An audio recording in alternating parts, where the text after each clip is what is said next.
This is Judge Joe Brown, and we're listening to We All Be News. News-free Dixie for the 21st century.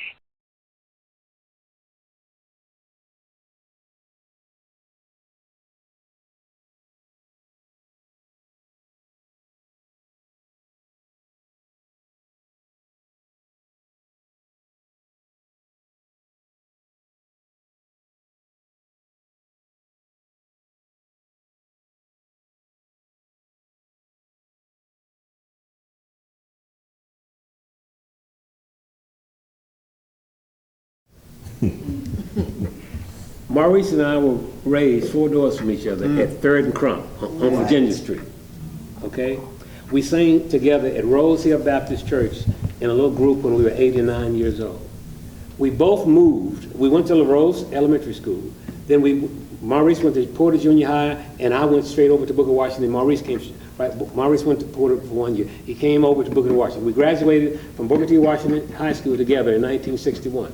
When I moved to Lemoyne Gardens, Maurice moved right at the same time. We left Virginia Street. We moved right in Lemoyne Gardens. I lived at 885 Lemoyne Mall. He lived right across from me on the drive.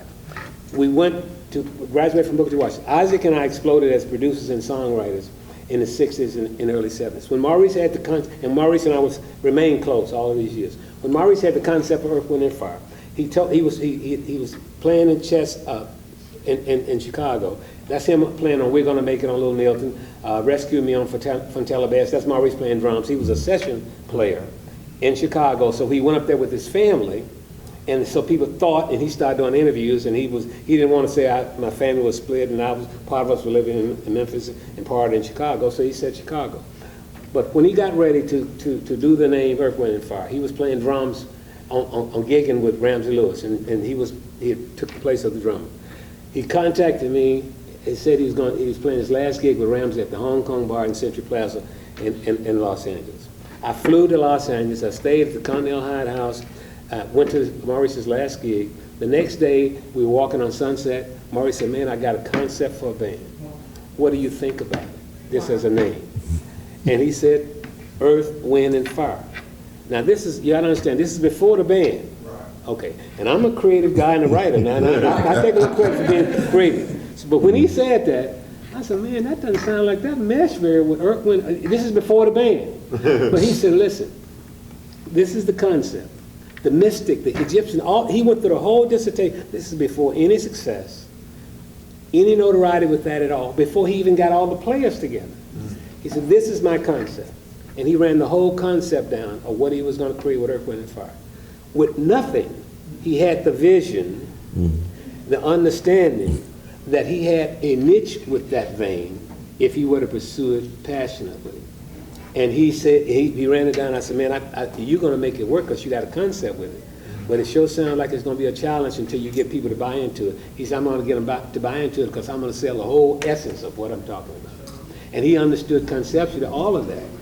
And he did that.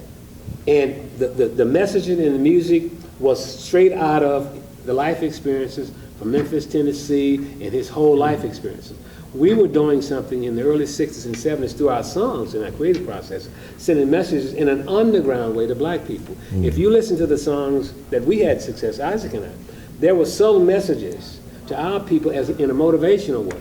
When we say in Soul Man coming to you on a dirt road, we're not talking about the guy that owned the big house. We're talking, the black people talking about, I'm coming this way, but I'm going to be the bum. I got education because I was educated at Woodstock. I said, we talk in a motivational way, thinking that all our messages was targeting to black people. We didn't know it was going to end up being as huge as it was. Hold On I'm Coming was a church song. Don't you ever feel sad, lean on me when times are bad. When the day comes and you're down in a river of trouble and about to drown, hold on, I'm coming. Who are we talking about? We were trying to do motivational kind of messages for our people. Well, Maurice was doing the same thing in the messaging of Earth, Wind, and Fire material. And if you listen to it, when he would approve a song, there are subtle messages inside of every one of those big records of Earth, Wind, and Fire that he was consciously doing.